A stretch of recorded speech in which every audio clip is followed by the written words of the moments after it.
ጤና ይስጥልን እንደምንላችኋል ውድ ተመልካቾቻችን ከአባይ ቴሌቪዥን የሚተላለፍላችሁ የዕለተ ሮብ ታህሳስ 1 ቀን 2018 የዜና ላፍታ የመረጃ ሰዓታችን ተጀምሯል።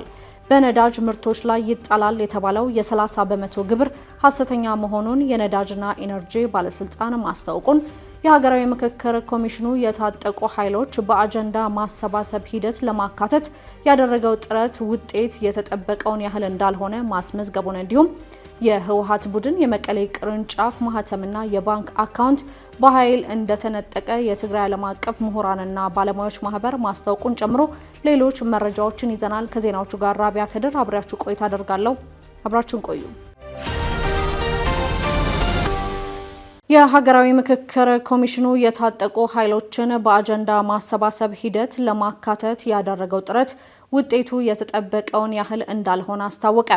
የኢትዮጵያ ሀገራዊ ምክክር ኮሚሽን መቀመጫቸውን አዲስ አበባ ካደረጉ የተለያዩ ሀገራት ኤምባሲዎች ጋር ትናንት ህዳር 30 ቀን 2018 ውይይት ባደረገበት ወቅት የኮሚሽኑ ዋና ኮሚሽነር ፕሮፌሰር መስፍን አርአያ ከ3 ዓመት በላይ ኮሚሽኑ ያከናወናቸውን ተግባራት ለአምባሳደሮች ገለጻ አድርገዋል። ፕሮፌሰር መስፍን አርአያ ኮሚሽኑ በሀገር ውስጥና በውጭ ሀገር የተሳተፉ ልየታና የአጀንዳ ማሰባሰብ ስራ ሲሰራ መቆየቱንም ለአምባሳደሮች ገልጸዋል። የሀገራዊ ምክክር ኮሚሽኑ ሁሉንም በአካታችነት በማሳተፍ ሲሰራ መቆየቱን የገለጹት ዋና ኮሚሽነሩ ወጣቶች፣ ምሁራን፣ ሴቶች፣ አካል ጉዳተኞችና ሌሎችም የህብረተሰብ ክፍሎች በአጀንዳ ማሰባሰቡ መሳተፋቸውን እንዲሁም በአፍሪካ፣ አሜሪካ፣ አውሮፓና በመካከለኛ ምስራቅ ተጉዞ ከኢትዮጵያንና ትውልደ ኢትዮጵያን ጋር ውይይት መደረጉንም አብራርተዋል።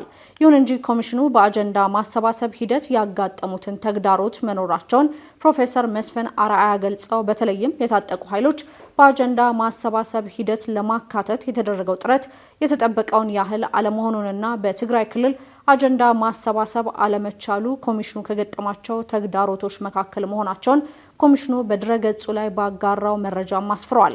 በኢትዮጵያ ያለውን ውስብስብ ፖለቲካዊና ነባራዊ ሁኔታ በአዲስ ማህበራዊ ውል ለማደስ ምክክር ያስፈልጋል ያሉት ዋና ኮሚሽነሩ በምክክሩ ሂደት የሁሉም ማህበረሰብ ድምጽ እንዲሰማ እየተደረገ መሆኑን ጠቁመው በትግራይ ክልል የምክክር ሂደቱን ለማከናወን የተሟላ ምክክር ለማድረግ ኮሚሽኑ የጀመራቸውን ጥረቶች አጠናክሮ እንደሚቀጥልም አረጋግጠዋል። የኢትዮጵያ ሀገራዊ ምክክር ኮሚሽን በተለያዩ አካላት መካከል ያለውን ልዩነት ወደ አንድ መድረክ በማምጣት ሀገራዊ መተማመን እንዲፈጠር ጥረት እያደረገ ስለመሆኑና የምክክሩ መሳካት ለኢትዮጵያና ለቀጠናው ወሳኝ በመሆኑ ዓለም አቀፍ ማህበረሰብ ለምክክር ሂደቱ መሳካት የጀመረውን ድጋፍ አጠናክሮ እንዲቀጥል ፕሮፌሰር መስፍን አርአያ ጥሪያቸውን አስተላልፈዋል። በነዳጅ ምርቶች ላይ ይጣላል የተባለው የ30 በመቶ ግብር ሐሰተኛ መሆኑን የነዳጅና ኢነርጂ ባለስልጣን አስታወቀ።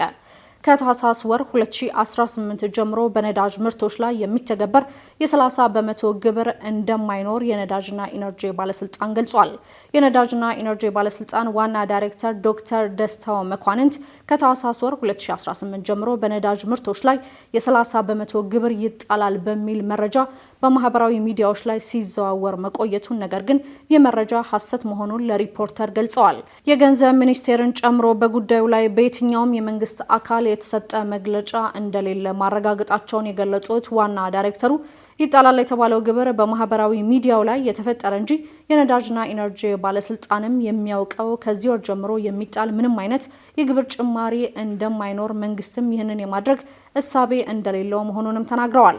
በሐሰተኛ መረጃ የተነሳ ህብረተሰቡ ላልተገባ ሰልፍና እንግልት እየተዳረገ ይገኛል ያሉት ዋና ዳይሬክተሩ ያለምንም ይፋዊ የመንግስት ውሳኔ ከወጣው የነዳጅ ዋጋ ውጪ ያለ አግባብ ጭማሪ የሚያደርጉ የነዳጅ አከፋፋይ ኩባንያዎችና ማደያዎች ተጠያቂ እንደሚደረጉም አሳስበዋል። በአዲስ አበባ ከተማ በመደበኛ ሁኔታ ነዳጅ እየቀረበ መሆኑን፣ ነገር ግን በዚህ ሐሰተኛ መረጃ ምክንያት ፍጆታ ላይ ጭማሪ መፈጠሩን ገልጸዋል። ባለስልጣኑ የተለያዩ ስርዓቶችን በመከተል ጥብቅ የሆነ ክትትል እያደረገ እንደሚገኝ፣ በዚህ ውስጥ ህገወጥ ተግባር ላይ የተሰማሩ እየተገኙና ቁጥጥር እየተደረገባቸው መሆኑና የተላለፉትን ውሳኔም ወደፊት እንደሚያሳውቁም ጠቁመዋል።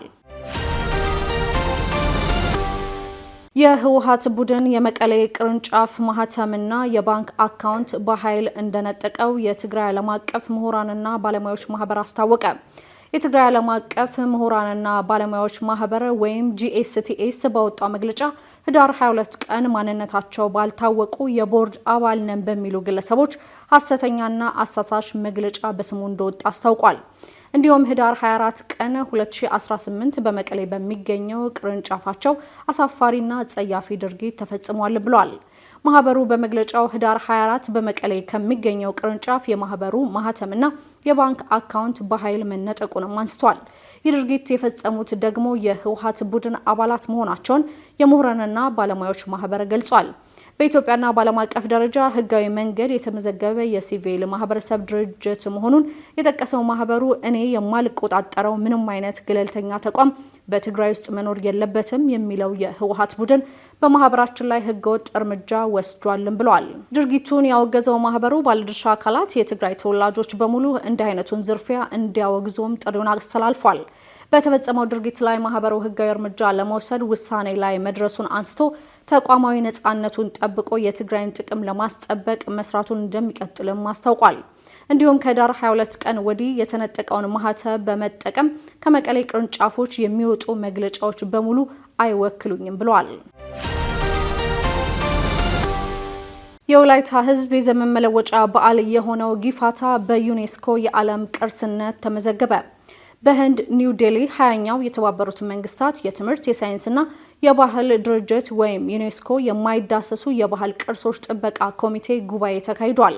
በጉባኤው ላይ ኢትዮጵያ የዓለም ቅርስነት እንዲመዘገብ ያቀረበችው የወላይታ ህዝብ የዘመን መለወጫ በዓል ወይም ጊፋታ በሰው ልጅ የማይዳሰሱ የባህል ቅርሶች ዝርዝር ስር መመዝገቡም ተገልጿል። ጊፋታ በወላይታ ማህበረሰብ ትልቅ ስፍራ የሚሰጠው በዓል ሲሆን ከትውልድ ወደ ትውልድ ሲተላለፍ የመጣ የህዝቡ የማንነት መገለጫ የሆነ የአሮጌውን ዓመት ማብቂያ የአዲስ ዓመት መጀመሪያ የመሸጋገሪያ በዓልም ጭምር ነው።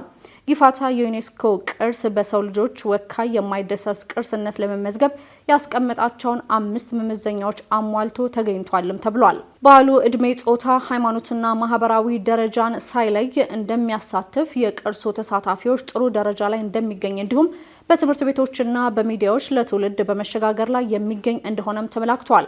በተጨማሪም በዓሉ ሰላም፣ አንድነትና አብሮነትን የሚያበረታታ መሆኑ እንዲሁም ቅርሱ በሀገሪቱ ብሔራዊ ምዝገባ ውስጥ የተካተተ መሆኑን በዩኔስኮ ለመመዝገብ ያስችላልም ተብሏል። ኢትዮጵያ እስካሁን በዩኔስኮ ከተመዘገቡላት የማይዳሰሱ ቅርሶች ውስጥ የመስቀል በዓል፣ ፍቼ፣ ጫምባላላ፣ የገዳ ስርዓትና ጥምቀትም ይገኙበታል።